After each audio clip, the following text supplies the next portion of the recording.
how are you all? So as you all know that we were doing the chapter staffing and staffing में recruitment हमने खत्म कर दिया था। इस वीडियो में जो staffing का सेकेंड स्टेप है सिलेक्शन, उसके बारे में देखा जाएगा। तो सिलेक्शन बेसिकली होता क्या है? सिलेक्शन सिंपल सा ये कहता है कि रिक्रूटमेंट में जितने लोग रिक्रूट कर चुके हैं, जितने लोगों ने अप्लाई करा है, उनमें से दी बेस्ट पर्सन को हमें चूज करना है जो कि उस जॉब के लिए बहुत सूटेबल है, एकदम परफेक्ट है। ठीक है, अब रिक्रूटमेंट में क्या होता है, सब लोग अप्लाई कर देते हैं बट वो सारे उस जॉब के लिए एकदम आप बोल सकते हो कि बेस्ट नहीं होते जो उस जॉब को परफेक्ट तरीके से कर सके। ठीक है, तो अब ऐसा काम, अब ये ढूंढने का काम ऑर्गेनाइजेशन का है कि जिन्होंने अप्लाई करा है उनमें से बेस्ट पर्सन कौन है। ठीक है, तो सिलेक्शन आपका स्टार्ट होता है।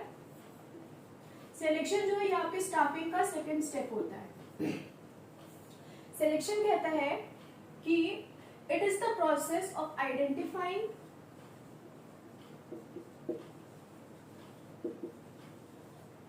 and choosing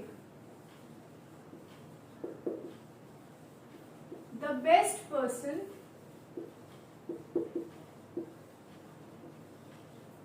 out of the prospective candidates.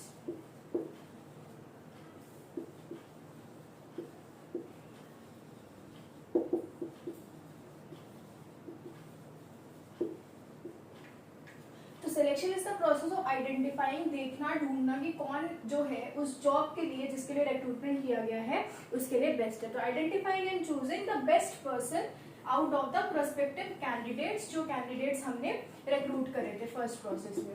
ठीक है, अब यहाँ से आपको रिक्रूटमेंट एंड सिलेक्शन का मेन डिफरेंस पता चलेगा। रिक्रूटमेंट इतना ही कहता है कि केवल लोगों को स्टिमुलेट करना, इंड्यूस करना that they apply for the job in the organisation. Selection कहता है जिन जिन लोगों ने अप्लाई करा है अब उसमें से बेस्ट पर्सन को चूज करना। बहुत से लोग कहते हैं अगर वो किसी जॉब में सेलेक्ट हो जाते तो वो कहते हैं कि I have been recruited for that job, but वो गलत चीज है। रिक्रूटमेंट तो बस उतनी ही थी जब तक उन्होंने उस जॉब के लिए अप्लाई करा था। I have been selected for the job, I have been recruited for the job, उन दोनों में डिफरेंस होता है। तो सिलेक्शन का मतलब कि now that job is belonging to that person only, वही पर्सन उस जॉब को करेगा, अब वो सिलेक्ट होकर उस जॉब को कर सकता है। ठीक है, तो ये सिलेक्शन एंड रिक्रूटमेंट में डिफरेंस था। अब सिलेक्शन जो होता है इसमें भी कई सारे स्टेप्स होते हैं। जो पूरा प्रोसेस सिलेक्शन का चलता है उसमें कई सारे स्टेप्स होते हैं। वो जो स्टेप्स हैं उनको आप ब्रीफ में एक बार देख लीजिए। पहला जो स्टेप होता है वो होता है प्रिलिमिनरी स्क्रीनिंग का।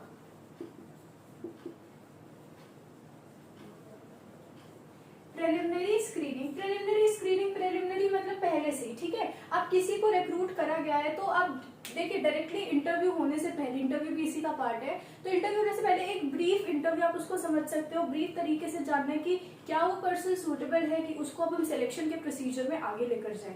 ठीक है, रिक्रूटमेंट में एप्लीकेशन कोई भी दे सकता है, उसमें कोई रेस्ट्रिक्शन है ही नहीं। जो अप्लाई करना चाहते हैं वो अप्लाई करेंगे इफ दे आर एलिजिबल। कई बार जो एलिजिबल नहीं होते वो भी अप्लाई कर देते हैं। तो उस केस में प्रिलिमिनरी स्क्रीनिंग कही जाती है कि कौन कौन उसमें से सूटेबल है जिनको अब हम आगे सिलेक्शन के प्रोसीजर में ले जाएंगे। तो फर्स्ट होता है प्रिलिमिनरी स्क्रीनिंग, उसके बाद आपके आते हैं सिलेक्शन टेस्ट। सिलेक्शन टेस्ट क्या होते हैं? अब देखिए टेस्ट क्या है, टेस्ट एक तरीका है जो एक आप समझ सकते हो, एक थिंकिंग है कि वो कहती है कि हम एक सैंपल के बेसिस पे, सैंपल क्वेश्चंस के बेसिस पे डिफरेंट लोगों को जज कर सकते हैं कि कौन ज्यादा सूटेबल है। ठीक है, तो वो सैंपल तब, जबकि अगर आप इसको देखो कि ये एक आपका ऑब्जेक्टिव तरीका है और लोग सब्जेक्टिव होते हैं। ऑब्जेक्टिव एंड सब्जेक्टिव में फर्क होता है। ऑब्जेक्टिव मतलब आप उसको ऑब्जेक्ट्स में, आप उसको नंबर्स में, आप उसको किसी फॉर्म में डिफाइन कर सकते हो, सब कुछ सेम हो। सब्जेक्टिव में अलग चीज हो सकती है। अब अगर आप ह्यूमन बींग्स को देखो तो वो सब्जेक्टिव उनका नेचर होता है, उनकी चीजों को करने का तरीका वो सबका अलग होता है, उनके जो भी लाइफस्टाइल है वो सबकी अलग होती है, उनकी जो स्किल्स है वो अलग अलग होती हैं। अगर आप दो आर्टिस्ट को भी कंपेयर करोगे तो उनमें भी बहुत सारे डिफरेंसेस होंगे। ठीक है, लेकिन अगर आप ऑब्जेक्टिव में जाओ तो ऑब्जेक्टिव टर्म्स क्या है, आप उसमें मशीन्स को ले सकते हो। मशीन्स कोई भी हो, दो अगर आपके पास प्रिंटिंग मशीन है तो वो सेम तरीके का ही काम करेंगी। ठीक है, तो यहाँ पर ये बोला जा रहा है कि हम एक सिलेक्शन टेस्ट करके, हम टेस्ट देकर, जैसे आपको पता है अलग अलग जॉब के लिए टेस्ट होते हैं। ठीक है, ऑल इंडिया लेवल कॉम्पिटिशन्स होते हैं, कई बार छोटे लेवल पे भी होते हैं। तो उन टेस्ट के बेसिस पे ये बोला जा रहा है कि हम सेलेक्ट कर सकते हैं the most appropriate person for the job. तो सिलेक्शन टेस्ट होते हैं। सिलेक्शन टेस्ट भी जो होते हैं वो आपके 5 टाइप्स के होते हैं, उनको डिटेल में पढ़ा जाएगा।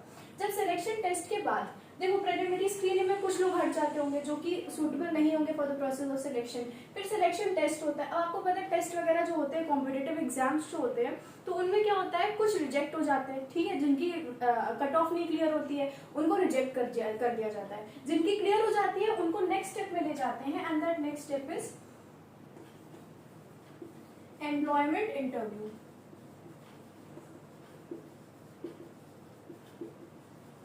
ठीक है, अब जो सिलेक्शन टेस्ट क्लियर कर लेते हैं, ठीक है, जो सिलेक्शन टेस्ट क्लियर कर लेते हैं जितने कैंडिडेट्स, वो थर्ड स्टेप में जाते हैं, थर्ड प्रोसेस जो होता है उसमें जाते हैं एम्प्लॉयमेंट इंटरव्यू में। फिर उनका इंटरव्यू होता है। इंटरव्यू किससे होता है, डायरेक्टली जो मेन हेड्स होते हैं वो फेस टू फेस इंटरेक्शन करते हैं उस कैंडिडेट के साथ। अभी तक सिलेक्शन टेस्ट तक जो भी ऑर्गेनाइजेशन थी जो सिलेक्शन कर रही थी एंड जो कैंडिडेट्स थे, उन दोनों में कोई भी फेस टू फेस कॉन्वर्सेशन नहीं हुआ था, फेस टू फेस इंटरेक्शन नहीं हुई थी।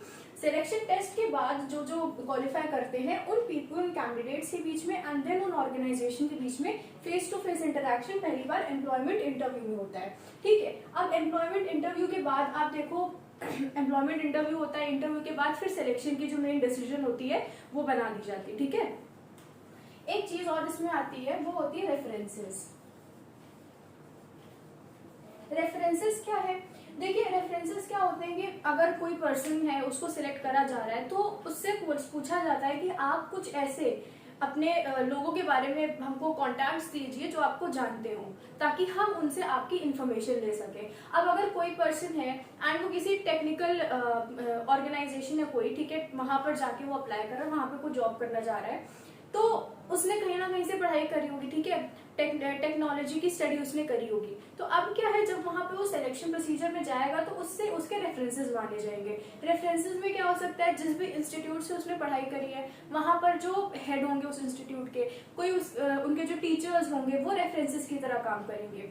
दूसरी चीज, अगर कोई पर्सन किसी और जॉब से होकर अब इस जॉब में आ रहा है तो उससे पूछा जा सकता है कि आपका जो प्रीवियस एम्प्लॉयर था जहां पर आप काम करते थे, वहां पे जिन्होंने आपको एम्प्लॉय करा था, आप उनका कॉन्टैक्ट हमको दो, ठीक है, ताकि हम उनसे आपके बारे में जान सके। तो रेफरेंसेस क्या है, ये जानने के लिए कि वो कैंडिडेट जो है कितना जेन्युइन है, कितनी सही चीज उसने हमें प्रोवाइड करी है इन्फॉर्मेशन अपने बारे में, वो सब देखने के लिए रेफरेंसेस ले लिए जाते हैं। एंड जनरली रेफरेंसेस में यही होता है कि लोग उन्हीं लोगों के बारे में, उन्हीं लोगों को अपना रेफरेंस बनाकर देते हैं जो उस कैंडिडेट के बारे में पॉजिटिव अपना अप्रोच ही देंगे, पॉजिटिव चीजें ही बताएंगे। ठीक है, तो ये एक रेफरेंसेस होता है। रेफरेंसेस के बाद फिर आपका जो सिलेक्शन होता है, सिलेक्शन डिसीजन,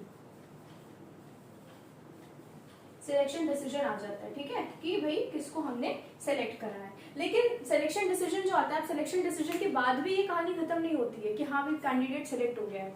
सिलेक्शन डिसीजन के बाद एक बहुत इंपॉर्टेंट चीज आती है जिसको हम कहते हैं मेडिकल एग्जामिनेशन।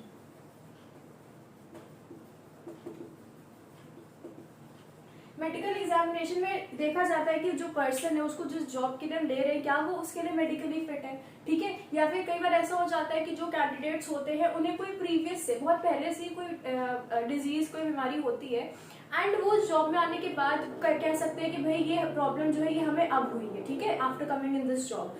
तो इन सब चीजों से ऑर्गेनाइजेशन बचने के लिए क्या करती है कि वो पहले ही उनका मेडिकल एग्जामिनेशन कंडक्ट कर देती है कि are they medically fit for the job. ठीक है, तो मेडिकल एग्जामिनेशन हो जाता है। मेडिकल एग्जामिनेशन के बाद फिर जो आखिरी में पता चलता है कि हाँ भाई ये they are perfect for the job, फिर उनको एम्प्लॉय कर लिया जाता है एंड उनके साथ एक कॉन्ट्रैक्ट ऑफ एम्प्लॉयमेंट साइन कर लिया जाता है, कॉन्ट्रैक्ट ऑफ एम्प्लॉयमेंट। अब देखिए ये कॉन्ट्रैक्ट ऑफ एम्प्लॉयमेंट है, तो एम्प्लॉयमेंट देखिए आपको तो अब तक क्लियर ही हो गया होगा कि एम्प्लॉयमेंट जो ये सब क्या, ये बिजनेस के पार्ट है। ठीक है, जो भी आपकी इकोनॉमिक एक्टिविटीज होती हैं उनमें क्या, प्रोफेशन, बिजनेस एंड एम्प्लॉयमेंट। तो एम्प्लॉयमेंट क्या था, एक एम्प्लॉयर और एम्प्लॉय। ठीक है, बिजनेस क्या था कि उसमें एक पर्सन होगा, एंटरप्रेन्योर होगा जो गुड्स की बाइंग एंड सेलिंग वाला देखेगा। एंड प्रोफेशन क्या होता है, जिन लोगों ने प्रोफेशनल कोर्सेज करे होते हैं, प्रोफेशनल स्टडी करी होती है एंड वो उस फील्ड में काम करते हैं, जैसे लॉयर्स हो गए, सीएज हो गए। तो एम्प्लॉयमेंट क्या कहता है, एम्प्लॉयमेंट में आपको पता होगा जब भी एम्प्लॉयमेंट आता है, जब भी कहीं एम्प्लॉयमेंट होती है तो वहां पर एक कॉन्ट्रैक्ट साइन करा जाता है which is between the employer and the employee, जिसमें उसकी जॉब और जितनी भी चीज होती है वो सारी मेंशन होती है। तो ये कॉन्ट्रैक्ट ऑफ एम्प्लॉयमेंट भी साइन किया जाता है। ठीक है, तो एक चीज आपको बतानी चाहिए कि ये एम्प्लॉयमेंट में हो रहा है, अगर स्टाफिंग की बात हो रही है, people are recruited, people are selected, तो ये एम्प्लॉयमेंट का ही केस है। ये प्रोफेशनल्स में भी होता है, कई बार ऐसा भी होता है जो प्रोफेशनल लोग होते हैं उनको भी एम्प्लॉय की तरह रख लिया जाता है। कुछ ऐसे बड़े बड़े कंपनीज होते हैं जहां पर सीएस को, जो सीए होते हैं चार्टेड अकाउंटेंट्स, उनको एज एन एम्प्लॉय रखा जाता है, वहां पर उनके बीच में कॉन्ट्रैक्ट ऑफ एम्प्लॉयमेंट साइन होती है। तो ये केसेस अलग होते हैं। वैसे अगर देखा जाए तो एम्प्लॉयमेंट में एक एम्प्लॉयर होता है, एम्प्लॉय होता है, ठीक है। तो ये आपको पता होना चाहिए। तो ये बेसिक आपके स्टेप्स थे in the process of selection. अब इन स्टेप्स को हम लोग डिटेल में देखेंगे कि क्या होता है।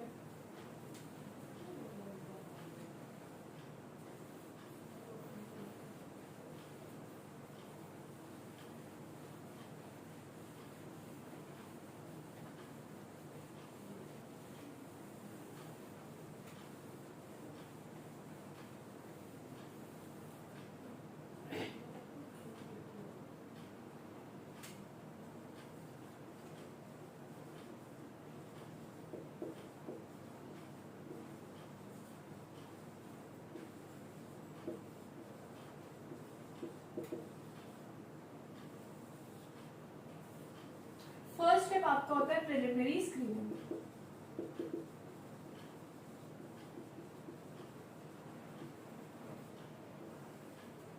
प्रिलिमिनरी स्क्रीनिंग यही है, कैंडिडेट भी आया है, ठीक है, सिलेक्शन के लिए, एंड उसको हम लोग पहले से उसको एग्जामिन कर लिया जाता है। मे बी जो भी उस ऑर्गेनाइजेशन में आप बोल सकते हो कोई भी पर्सन होता है, उसको रख देते हैं कि यहाँ पे आपको एक प्रिलिमिनरी स्क्रीनिंग कर लेनी है। जो जो यहाँ पे कैंडिडेट्स जॉब के लिए आए, जिनको हमने रिक्रूट करा है, उनको सिलेक्शन प्रोसीजर में जाना है, तो उनकी प्रिलिमिनरी स्क्रीनिंग कहीं पर भी हो सकती है, ठीक है। जैसे आपके इसमें बताया गया है कि इससे क्या होता है कि it helps the manager to eliminate unqualified people और those who are unfit based on the information supplied in the application forms. देखो आपको पता है हमेशा इन जितने भी ये होते हैं आपके जॉब्स वगैरह, तो उनके लिए एक एप्लीकेशन फॉर्म दिया जाता है, ठीक है।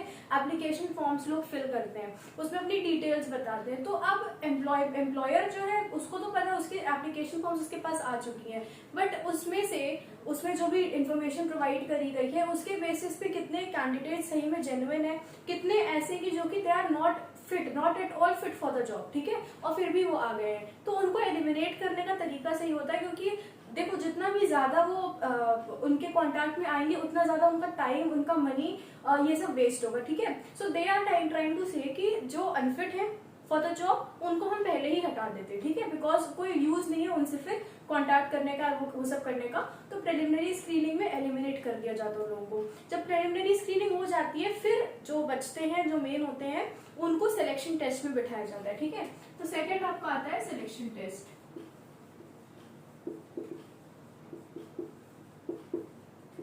सिलेक्शन टेस्ट जो होते हैं ये आपके 5 टाइप्स के होते हैं, या आपके 5 टाइप्स के होते हैं। तो सिलेक्शन टेस्ट में कह रहे हैं कि एक एम्प्लॉयमेंट टेस्ट एक ऐसा मैकेनिज्म है जिसमें एक पेपर एंड पेंसिल टेस्ट करके या फिर कोई भी एक्सरसाइज करवा के ये जाना जा सकता है कि किसी कैंडिडेट की क्या क्या कैरेक्टरिस्टिक्स है, ठीक है। एंड ये जो कैरेक्टरिस्टिक्स हैं, कैंडिडेट की कैरेक्टरिस्टिक्स फीचर्स किस फॉर्म में देखे जा रहे हैं, मेंटल एबिलिटी, ठीक है, इंटेलिजेंट कोशेंट उसका कितना है, स्किल्स उसकी कैसी है, ठीक है, डेक्सटेरिटी, ये सारी चीजों के बेसिस पे टेस्ट करे जाते हैं। तो टेस्ट जो है किस टाइप का, ये पेपर और पेन वाला टेस्ट होगा, या फिर कोई अगर ऐसी चीज है जहाँ पे फिजिकल चीजें चेक करनी है तो वहां पे वो एक्सरसाइजेस वगैरह, रनिंग वगैरह वो सब करवा देंगे। तो इन टेस्ट के ये किस पे डिपेंड करता है कि जॉब पे डिपेंड करता है किस टाइप की जॉब है, ठीक है। अब अगर कोई पर्सन आ रहा है for the job of type writer, ठीक है, टाइपिंग के लिए अगर वो आ रहा है, तो उससे क्या बोला जाएगा, उसके टेस्ट होगा, उसका स्किल का टेस्ट होगा कि वो क्या टाइप राइटिंग, उसकी टाइपिंग की स्पीड क्या है। अगर कोई पर्सन कोई मशीन्स को देखने के लिए आ रहा है, मशीन्स को ऑपरेट करने के लिए, या फिर सॉफ्टवेयर इंजीनियरिंग के लिए अगर आ रहा है, तो उसकी उस स्किल्स को टेस्ट करा जाएगा। अगर कोई पर्सन आ रहा है for the job of security वगैरह के लिए, जहाँ पे उसको अपनी पावर वगैरह चेक करनी, उसकी स्ट्रेंथ देखी जाएगी, तो वहां पे उसका टेस्ट अलग होगा, उसकी स्ट्रेंथ का टेस्ट करा जाएगा।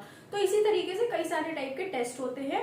पेन एंड पेपर टेस्ट भी इसमें इंक्लूडेड है, एंड आपकी एक्सरसाइजिंग वगैरह फिजिकल टेस्ट भी इसमें इंक्लूडेड होते हैं। तो अब ये जो आपके टेस्ट होते हैं 5 टाइप्स के होते हैं। फर्स्ट आपका होता है इंटेलिजेंस टेस्ट।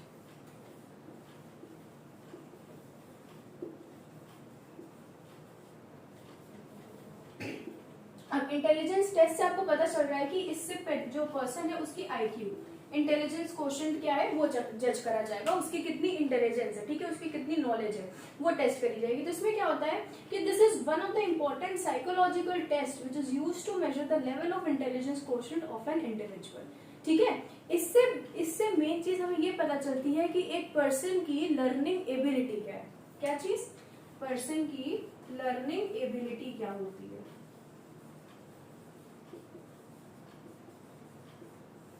कितना वो लर्न कर सकता है, ठीक है, कितनी उसकी एबिलिटी उस पर्सन की वो चीजों को लर्न करेगा। अगर इंटेलिजेंट पर्सन है तो वो जल्दी चीजों को ग्रैब करेगा, जल्दी चीजों को लर्न करेगा। अगर थोड़ा सा वो वीक है, थोड़ा उसकी इंटेलिजेंस उतनी ज्यादा नहीं है, देन मे बी उसको सीखने में थोड़ा कम टाइम लगेगा, ठीक है, वो सीख जरूर जाएगा बट उसको कम टाइम लगेगा। तो इस तरीके से इन टेस्ट को करा जाता है। अब इसमें आपको पता है कि कई टाइप के एग्जाम्स होते हैं तो उसमें मेंटल टाइप के क्वेश्चंस, मेंटल रीजनिंग, इन टाइप के क्वेश्चंस आते हैं। तो वो क्या है, वो इंटेलिजेंस क्वोशिएंट ही तो चेक कर रहे हैं। तो इसी टाइप के टेस्ट होते हैं। जो सेकंड आपका टेस्ट होता है वो होता है एप्टीट्यूड टेस्ट।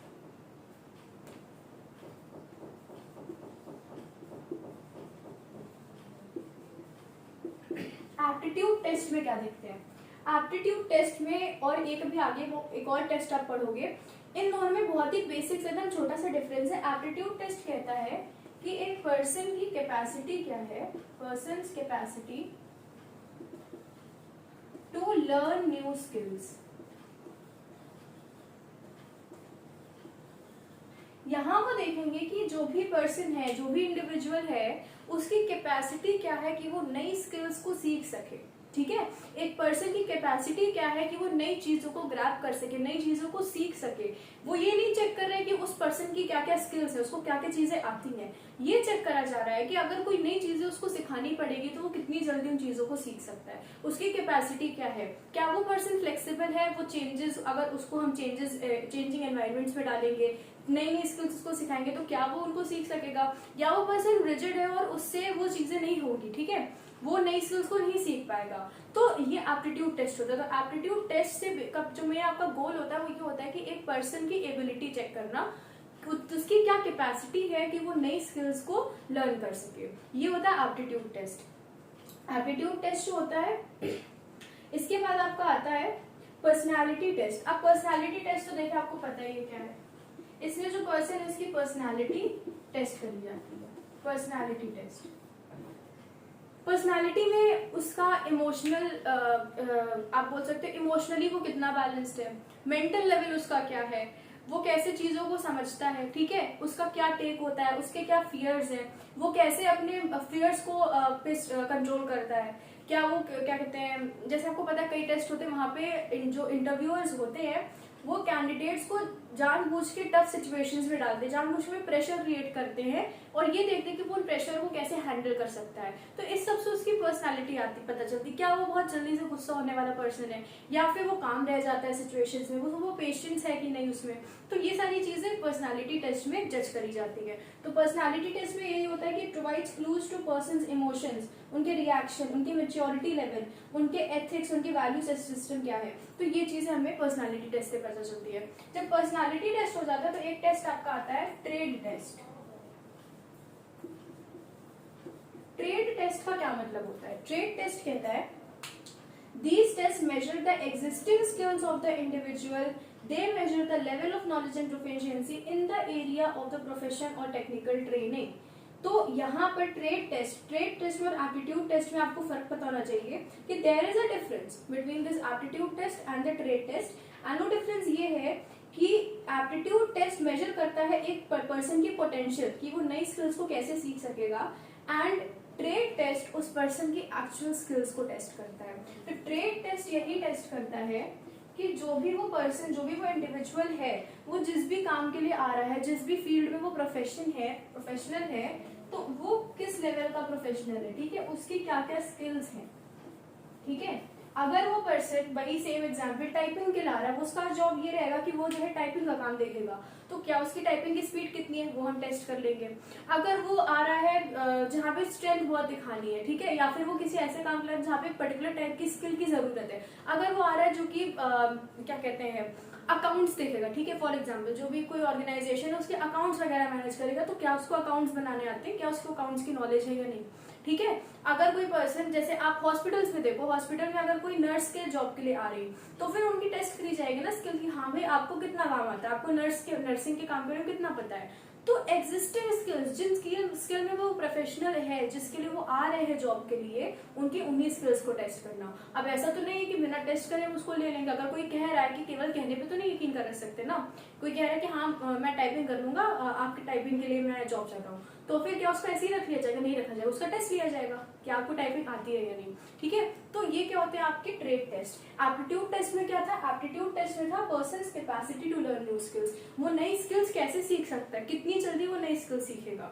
अगर हम चाहते हैं कि हम उस पर्सन को ट्रेनिंग करें उसकी, तो ट्रेनिंग करने का क्या कोई असर होगा? देखो ट्रेनिंग तभी एफिशिएंट है ना कि अगर वो पर्सन उस ट्रेनिंग से कुछ सीखेगा, ठीक है। अगर वो सीखना ही नहीं चाहता, वो नहीं सीख सकता है, तो फिर क्या यूज है उसको ट्रेनिंग करवाने का, ठीक है। तो एप्टीट्यूड टेस्ट में उसकी हम कैपेसिटी चेक करते हैं, एंड ट्रेड टेस्ट में हम उसकी एक्चुअल स्किल्स, जो भी प्रोफेशनल स्किल्स उसके पास है, उनको टेस्ट करते हैं, ठीक है। तो ट्रेड टेस्ट हो गया। ट्रेड टेस्ट के बाद आपका आता है इंटरेस्ट टेस्ट।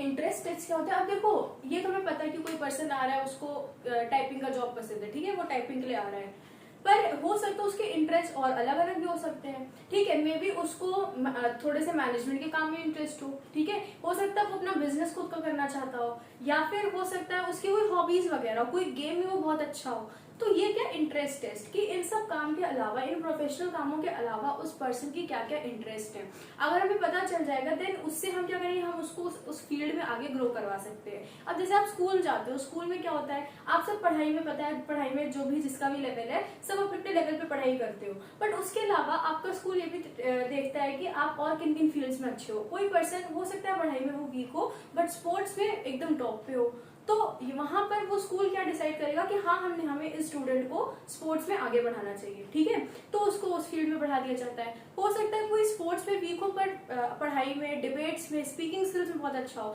तो उस स्टूडेंट को उस फील्ड में बढ़ाया जाता है। तो ये उसके जो है अलग अलग इंटरेस्ट हो सकते हैं, ठीक है। हो सकता है कोई पढ़ाई में भी अच्छा हो एंड स्पोर्ट्स में भी अच्छा हो, ठीक है। तो ऐसे क्या है, हर पर्सन के जो भी जॉब पे भी जा रहा है, जो भी एम्प्लॉय है, तो उस एम्प्लॉय के भी अलग अलग इंटरेस्ट हो सकते हैं। तो उस कैंडिडेट के क्या क्या इंटरेस्ट है, ये हम इंटरेस्ट टेस्ट में जान सकते हैं। ये चीज होती है। तो क्या क्या इसमें अपने टेस्ट में देखा, सिलेक्शन टेस्ट में इंटेलिजेंस टेस्ट आता है, जिसमें एक लर्निंग एबिलिटी, उसकी क्या क्या मेनली मेंटल लेवल उसका चेक करा जाता है, उसका इंटेलिजेंस क्वोशिएंट चेक करा जाता है, कितना वो नॉलेजेबल है, कितनी इंटेलिजेंट है वो, ठीक है। देन आपका एप्टीट्यूड टेस्ट, उसकी कैपेसिटी नई स्किल सीखने की। पर्सनैलिटी टेस्ट, उसके इमोशंस, उसका मेंटल लेवल, उसके रिएक्शंस, मेच्योरिटी लेवल, ये सब टेस्ट करा जाता है। ट्रेड टेस्ट में उसकी जो स्किल्स है जिनके लिए वो आ रहा है जॉब पे, एंड इंटरेस्ट टेस्ट में इन सब के अलावा उसके किस किस फील्ड में इंटरेस्ट है कैंडिडेट के, तो ये सब सिलेक्शन टेस्ट में देख लिया जाता है। अब जब सिलेक्शन टेस्ट हो जाता है तो इसके बाद आता है आपका एम्प्लॉयमेंट इंटरव्यू।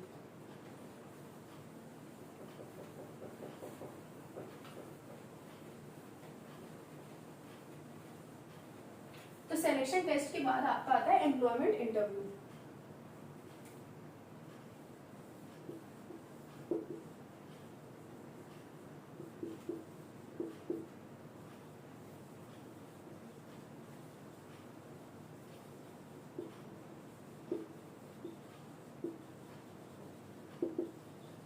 एम्प्लॉयमेंट इंटरव्यू क्या होता है? Employment interview is the face to face contact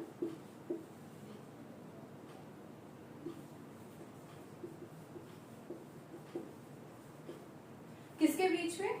interviewer के बीच में। इंटरव्यूअर कौन है? ऑर्गेनाइजेशन है, एंड जो कैंडिडेट है, जो कैंडिडेट है उसको हम क्या बोलते हैं? इंटरव्यूई।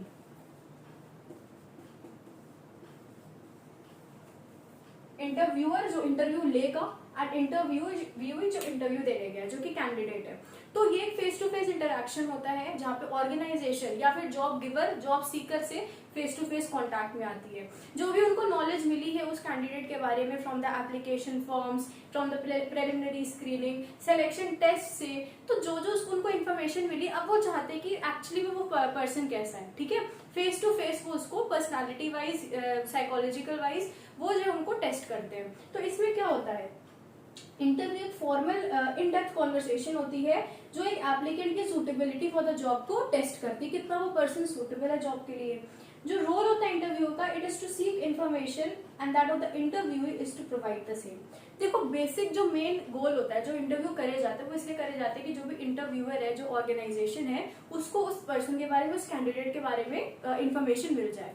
बट आजकल आप देख रहे होंगे कि आज जब इंटरव्यू होते हैं आज के टाइम में, तो जो ऑर्गेनाइजेशन है, जो इंटरव्यूअर है, जो लेता है इंटरव्यू, वो इंटरव्यूईज को, कैंडिडेट्स को भी एक चांस देते हैं कि वो उस ऑर्गेनाइजेशन के बारे में भी जान सके। ठीक है, तो कई बार वो पूछते हैं कि आप हमारी कंपनी के बारे में या हमारी ऑर्गेनाइजेशन के बारे में कुछ क्वेश्चंस है, do you have any questions for us. तो आजकल अब इंटरव्यूई को, कैंडिडेट को भी ये अपॉर्चुनिटी दी जाती है कि वो उस ऑर्गेनाइजेशन के बारे में भी इंटरव्यू में जान सके। तो एक तरीके से 2 वे प्रोसेस ही हो जाता है, पर बेसिक ये एम यही होता है कि जो इंटरव्यूअर है उसको इंटरव्यूई से जो भी इंफॉर्मेशन वगैरह एक्सट्रैक्ट करनी है, जो भी उन्होंने टेस्ट वगैरह और उन सबसे इवेलुएट करा, उसकी एक पिक्चर बनाई है कैंडिडेट की, वो मैच कर सके, वो देख सके कितना वो कैंडिडेट एलिजिबल है, सूटेबल है फॉर द जॉब। ठीक है, ये एम्प्लॉयमेंट टेस्ट होता है। अब एम्प्लॉयमेंट टेस्ट के बाद आपका वही आता है references and background check. References and background check,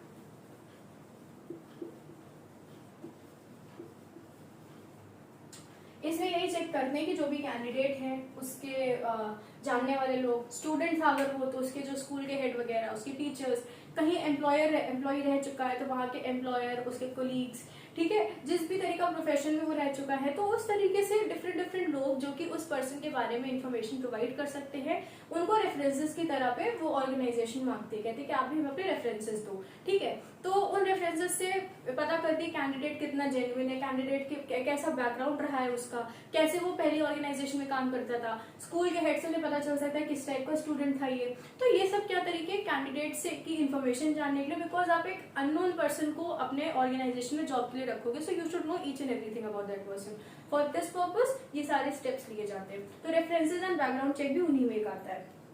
अब इसके बाद आपका होता है सिलेक्शन डिसीजन।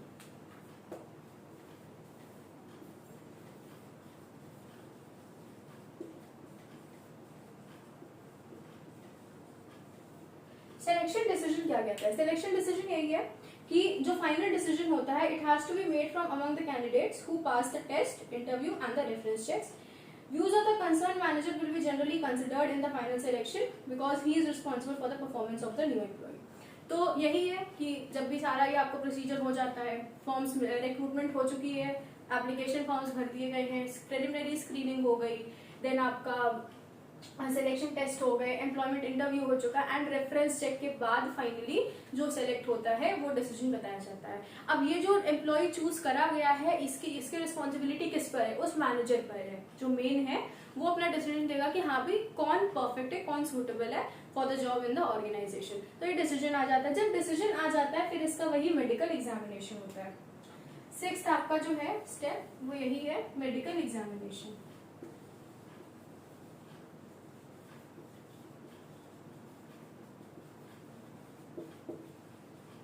मेडिकल एग्जामिनेशन यही कि वो कैंडिडेट कितना फिट है फॉर डूइंग द जॉब। अब जैसे आपको पता है कि अब जैसे कि नेशनल डिफेंस अकेडमी, उसमें जो आपके एग्जाम होते हैं तो उसमें क्या सेम यही प्रोसीजर होता है। जब टेस्ट वगैरह एग्जाम हो जाता है एंड देन उसके बाद इंटरव्यूज होते हैं, आपको पता है एसएसबी होती है, इंटरव्यू होता है। जब इंटरव्यू हो जाती है देन उसके बाद मेडिकल एग्जामिनेशन भी बहुत इंपॉर्टेंट है। बहुत से कैंडिडेट हैं जो मेडिकल एग्जामिनेशन में आउट हो जाते हैं, अगर they are not medically fit for that job तो फिर उनको आगे नहीं भेजा जाएगा। ठीक है, then they are not suitable, even तो उन्होंने सारे स्टेप्स क्लियर कर लिए हैं। ठीक है, तो सिलेक्शन आप देख रहे हो हर स्टेप पे रिजेक्शन हो रहा है, हर स्टेप पे सिलेक्शन में रिजेक्शन हो रहा है। तो इसका मेन क्या सिलेक्शन को आप मेनली ये कह सकते हो कि सिलेक्शन का मतलब ये होता है to reject those who are not qualified. Selection का ज्यादा पर्पस ये नहीं कि हम बेस्ट को चूज करें, ज्यादा पर्पस ये होता है कि जो सूटेबल नहीं है हम उसको उन लाइन से हटा दें।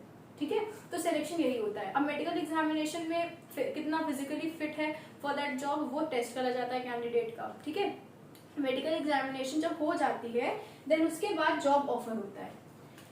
ठीक है, अब इसमें होगा जॉब ऑफर कि अब उसको ऑफर करा जाएगा कि हाँ भाई अब आप जॉब कर सकते हो ना, आपने सारे स्टेप्स क्लियर कर लिए हैं।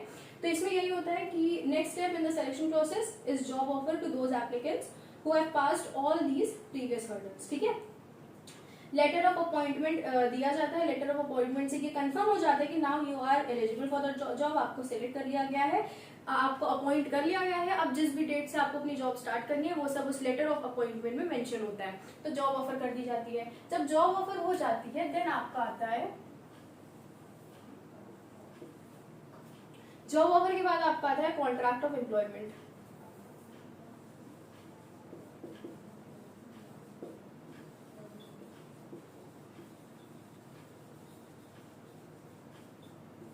कॉन्ट्रैक्ट ऑफ एम्प्लॉयमेंट जो एम्प्लॉयमेंट में आया है, अब उनके बीच में और एम्प्लॉय और एम्प्लॉय के बीच में कॉन्ट्रैक्ट ऑफ एम्प्लॉयमेंट साइन होगा कि अब वो बंदा सेलेक्ट हो चुका है। ठीक है, वो परफेक्ट है, उसको हमने अपॉइंट कर लिया है। अब सिलेक्शन एक का तो नहीं होता, कई सारे लोगों का होता है, तो उन सबके साथ वो कॉन्ट्रैक्ट ऑफ एम्प्लॉयमेंट साइन करा जाता है, जिसमें एम्प्लॉयमेंट जो भी जॉब है उसकी डिटेल्स, उस पर्सन की डिटेल्स, एम्प्लॉयर के बारे में, ऑर्गेनाइजेशन के बारे में, किस डेट से जॉब स्टार्ट करी है, कितनी सैलरी वगैरह होगी, वो सब उसमें मेंशन होता है कॉन्ट्रैक्ट ऑफ एम्प्लॉयमेंट में। तो ये कॉन्ट्रैक्ट है फॉर्मली अब ऑफिशियल हो गया। ठीक है, because everything has to be in paper. ठीक है, कुछ ना कुछ ऑफिशियल चीजें होनी ही चाहिए। So now that person is selected और कॉन्ट्रैक्ट ऑफ एम्प्लॉयमेंट साइन होने से ये ऑफिशियल हो जाता है कि नाउ वो एम्प्लॉयर है एंड जो भी सिलेक्टर है वो एम्प्लॉय बन चुका है उस ऑर्गेनाइजेशन का। ठीक है, तो ये आपको पूरा सिलेक्शन का प्रोसीजर होता है। तो सिलेक्शन हमने खत्म कर लिया। ये सब बहुत छोटे टॉपिक्स हैं। सिलेक्शन आपका यहीं पे खत्म होता है। सिलेक्शन ये कहता है कि हमने रिक्रूट तो करा, अब हमें जज करना है, हमें टेस्ट करना है, हमें ये बताना है कि कौन सूटेबल है, बेस्ट है for the doing that job. ठीक है, उसके लिए कई सारे स्टेप्स होते हैं। फिर से रिवीजन करवा दिया जाता है। फर्स्ट स्टेप होता है प्रिलिमिनरी स्क्रीनिंग का। ठीक है, प्रिलिमिनरी स्क्रीनिंग के बाद सिलेक्शन टेस्ट होते हैं। सिलेक्शन टेस्ट में जो कट ऑफ क्लियर करते हैं, जिनकी रैंक्स आती है, उस हिसाब से उनको थर्ड स्टेप में भेजा जाता है। थर्ड स्टेप उनका होता है एम्प्लॉयमेंट इंटरव्यू। इंटरव्यू में फेस टू फेस इंटरेक्शन होता है। अब उस इंटरेक्शन के बाद सब चीजें चेक करने के लिए हम उनके रेफरेंसेस करते हैं, उनके बैकग्राउंड चेक करते हैं। ठीक है, रेफरेंसेस एंड बैकग्राउंड चेक जब हो जाता है उसके बाद सिलेक्शन डिसीजन बन के आता है कि हाँ भी अब कौन कौन डिसाइड हुए हैं, वो चीज क्लियर हो जाए, फाइनल लिस्ट बन के आ जाए कि who have been selected for the job. Selection decision के बाद मेडिकल एग्जामिनेशन उनका होता है, are they medically fit for the job. Job offer कर दी जाती है and contract of employment sign कर दिया जाता है। सिलेक्शन यहीं पे खत्म हो गया। अब जो भी ह्यूमन रिसोर्स हमें चाहिए था हमारी ऑर्गेनाइजेशन में, उसको हमने ऑर्गेनाइजेशन के अंदर ले लिया है। ठीक है, तो स्टाफिंग क्या कहता है, राइट पर्सन को राइट जॉब पे पुट करना। तो हमने कितना कर लिया, लोगों ने रिक्रूट कर दिया, अप्लाई कर दिया था, हमने उसमें से बेस्ट को सिलेक्ट कर लिया है। अब वो सिलेक्टेड पर्सन हमारे उस ऑर्गेनाइजेशन के अंदर आ चुका है and now that has become a human resource for us. हमारे लिए वो एक ह्यूमन रिसोर्स बन चुका है, बिकॉज वो अपनी स्किल से, अपने हार्ड वर्क से, अपने मेंटल वर्क से ऑर्गेनाइजेशन को आगे प्रॉफिट सी देगा। वो ही है जो उन मशीन्स को, उन नॉन लिविंग थिंग्स को यूज करके एक्चुअल प्रॉफिट्स बनाएगा। ठीक है, तो अब वो पर्सन ह्यूमन रिसोर्स हो गया ऑर्गेनाइजेशन के लिए। अब जो इसके बाद थर्ड स्टेप आपका आता है स्टाफिंग के प्रोसेस में, वो होता है ट्रेनिंग एंड डेवलपमेंट का। अब हर पर्सन को हम एक्चुअली में टेस्ट तभी कर सकते हैं जब वो जॉब को परफॉर्म करेगा। ठीक है, कैसे वो एक्चुअल प्रेशर को हैंडल कर सकता है, कैसे वो एक्चुअल चीजें कर सकता है, वो हमें तभी पता चलेगा जब हम उसको जॉब पे परफॉर्म करने का मौका देंगे। तो अब ट्रेनिंग एंड डेवलपमेंट में हम उसको टेस्ट करेंगे कि हाँ भी जॉब पे वो कैसे परफॉर्म कर रहा है, उसको कितनी ट्रेनिंग की जरूरत है, किस किस फील्ड में वो डेवलप हो सकता है, वो सब चीजें अब हम लोग थर्ड स्टेप में देखेंगे नेक्स्ट वीडियो में, ट्रेनिंग एंड डेवलपमेंट। एंड फिर धीरे धीरे करके आपका ये स्टाफिंग का चैप्टर खत्म हो जाएगा। ठीक है, टिल देन आप सब अपना ध्यान रखिए एंड पढ़िए, एंड कोई भी डाउट हो तो आप उसको कमेंट में पूछ सकते हैं। ठीक है, बाय।